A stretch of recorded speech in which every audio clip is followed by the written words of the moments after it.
How do you recommend somebody new to this transitions? Because again, there's that continuum of low carb, keto, carnivore. I would assume it would depend on the person, their situation, how they go about doing things in life. There's certain people that are more rip the band-aid off type, which I'm one of those. But how do you guide a person into it? It depends. Again, it also depends on who the person is. For instance, if you have somebody that's medically frail on multiple medications, the ripping the Band-Aid might precipitate a pretty serious event for them. And so I think in those people, you have to take it slow. There might be a transition phase. This is where I would advocate for having some sort of supervision, whether it's through our physicians at Revero or somebody else that kind of can handle any complications. Because if somebody precipitate a hypoglycemic crisis or hypotensive crisis or some sort of mental health issue, I mean, those things can happen. You need to have someone that's intelligent and knows how to deal with that. It partly depends on where they're starting. If you got somebody who's just 24 hours a day junk food, high carb diet, they may be somebody you might have to sort of walk down a little bit. Hey, let's just start out by cutting out the sugar and grain and some of the processed foods. And for a lot of people, that's all they need. I mean, I get this criticism all the time. Hey, you don't need to go carnivore. All you need to do is stop eating junk food. And I agree, for many people, that's actually appropriate. But there are plenty of people, and I've seen them, that still have their Crohn's disease. They still have their psoriasis, even though they're eating a very clean diet. And it's not until they drop, God forbid, the vegetables, that they see that actual benefit. And so it's one of those things where you just got to go where you need to go, and hopefully get support when you get there. So I mean, I think it's and in the book I wrote, The Carnivore Diet, I talk about, hey, you can rip the Band-Aid off. It's like the dad approach, hey kid, sit down, or the mom approach, oh, let me hold your hand and slowly pull it off. And it depends. It depends on who you are and what's going on with you. But there are people where, the rip the Band-Aid approach might be so miserable for them acutely that they just can't stick to it. And likewise, there are people who are literally addicts that, if you allow them, hey, you can just have a little keto cookie once a week, that'll ruin them. They literally, they'll never get past that. And then all of a sudden that keto cookie once a week turns into nothing but keto bombs and treats and desserts and everything in the Costco that has a keto label on it's fair game for them. And they never see results. So yeah, I mean, I think it depends on the person a lot. And this is where, I think you need, again, I'll keep plugging our company, Revero. We literally talk to people every day and kind of get a sense of, how are you doing today? What's going on there? And you get a sense of people. Some people you can just tell, hey, just go do this. And they do it and they're fine. And other people, you got to hold their hand and, continually offer them strategies and solutions and advice and answer questions for them. And so it really just depends on the person a lot. For somebody that has the mental and physical fortitude to rip the Band-Aid off, go carnivore, say they're metabolically unhealthy, extra weight to lose, because you do work with so many people, how quickly can things start to turn around? Yeah, I mean, like I said, it depends on what it is. I mean, I did survey data on about 12,000 people on this stat, and we found that, regardless of what they're treating, psoriasis, IBS, IBD, depression, whatever it meant, 3 months was kind of the inflection point where almost all, there's a few that didn't, but almost everybody saw significant improvement by then. Having said that, for a lot of people, within days, I mean, they'll notice physiological changes within days. As I mentioned before, maybe their blood glucose normalized, maybe their blood pressure comes down, maybe their sense of satiety or something like that can happen very rapidly. Other people, it takes them a long time. So it just depends on where they're starting with. Again, I would take somebody like, if you have a diabetic rolling in with a hemoglobin A1C of 13 and running blood glucoses in the 300 and 400s, I mean, within days, they may see their blood glucose under 200 and in the 100s, sometimes even below 100 within days. So it just depends on what aspect you're asking about, what you're dealing with and who you're dealing with. And what's the long tail on this? Somebody like you that's been doing it almost 10 years, coming back to how do you feel, how do you look, how do you perform? Are you still feeling like you're improving at this point, or was there a point along that journey where you just maintained? Yeah, I mean, I think that and I think part of this is, what is the half-life of certain, like some people like to talk about some of these oxidized fats that sort of take up and sort to get incorporated in our membranes. And how long does that take to clear from the body? And there's some evidence that suggests that could take a couple of years, 2, 3, 4 years, maybe for some people. I would say that, a lot of people, they'll initially go keto, carnivore, whatever, low carb, and they'll feel great initially. And it's often sort of a relative thing. Like initially you're like, wow, I got all this energy. And then all of a sudden you kind of get adapted to that. So now that's your normal thing. So you don't feel like you have this tremendous amount of energy, but you just feel kind of okay. And I think that's fair to say where I'm at. I don't like walk around like bouncing off the walls with super energy because I'm adapted to what I've been eating right now. But at the same time, I don't feel bad. And, my metric is, I'm looking at objective athletic things because that's what I have a lot of interest in. So I'm looking at how strong am I? How fast am I? How flexible am I? How much can I move?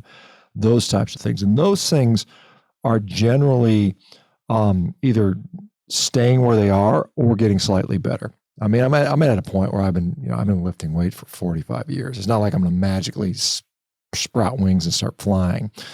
So it's just a steady grind. And, like for me, I'm just happy that I'm still in the game at this age. And yes, I am making improvements in particularly new things. Like right now, my new thing is sprinting, like actually getting out on the track, putting spikes on, doing the drills, doing the exercise, working with a coach, and I'm getting objectively better and faster. And as long as I'm doing that, I think that's pretty cool.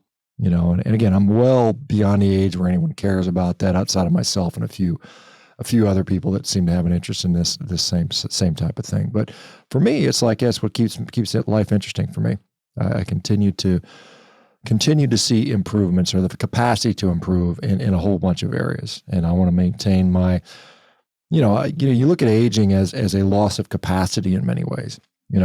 As a kid, I had this wide palette of things I could do. I could swing from the monkey bars and jump and play and run and bounce off walls.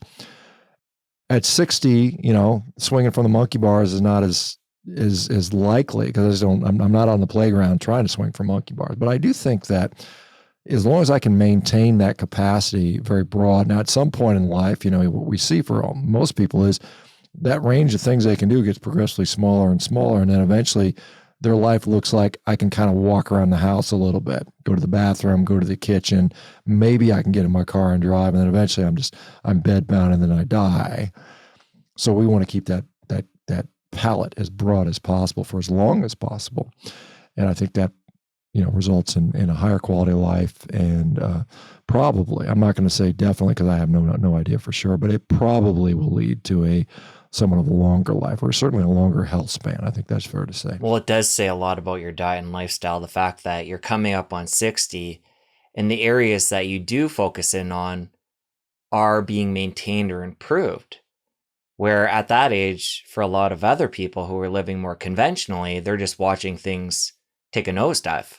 For sure. Yeah, I think most, and the problem with that is that most people look around and they look at their sort of their peers in their same age grade, and you just see the slow, progressive decline into death. And yes, I mean, I will eventually decline and die as everyone else has before me. I don't believe in this, like this Brian Johnson guy where I'm going to conquer death. I think that's total marketing BS. But I am probably declining at a much slower rate than almost everybody around me at my age. And I think that does, in part, diet does have an impact on that. It's certainly not the only reason. I mean, I put in a lot of work. I actively do a lot of things that I think hopefully are preserving my quality of life over time. And I'm fortunate. And in many ways, I'm in a very fortunate position that I'm even able to do this. I get it that a lot of people are just thankful that they got food on the plate, that they can put food on the table, and they got to work their butt off, and they can't worry about how much circadian biology they're allowed to line up with. They're just happy to have enough, again, enough income to just to survive.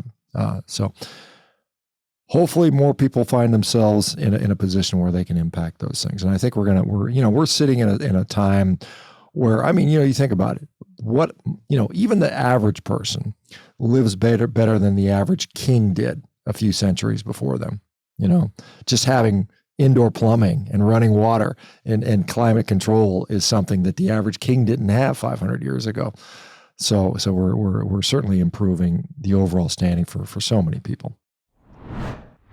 For the person who has tuned into this point, they're going to adopt more quality meat into their diet after this, move down that continuum, either low carb, keto, or carnivore, but they're still going to have some plants, either short term or long term.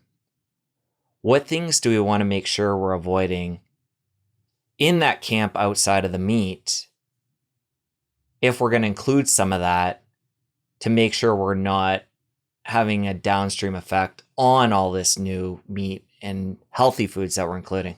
It's interesting. My friend David Ludwig, who's a PhD, world famous nutrition researcher out of Harvard, and he's talked about, that maybe in the context of certain other background foods, that meat is a net negative, and it says maybe context dependent. I don't discount that. I mean, it's like if you're consuming, again, ultra processed standard Western diet, junk food, multi-ingredients, refined carbohydrates, refined grains, those are probably clearly problematic. Now, can you get away with eating a diet that includes meat and some simple unprocessed plant foods, fruits, vegetables, so on and so forth? And I think, and this is my prediction, I may be wrong here, that what we're going to see out of the new U.S. dietary guidelines is they're going to stop with the heavy criticism of saturated fat in the context of red meat, eggs, butter, milk, and things like that. But they're going to continue to push for whole unprocessed foods to include meats and eggs and butter, but also fruits, vegetables, and things like that, and maybe unrefined grains. And so they're gonna say, let's push away from that. I think that's reasonable for most people.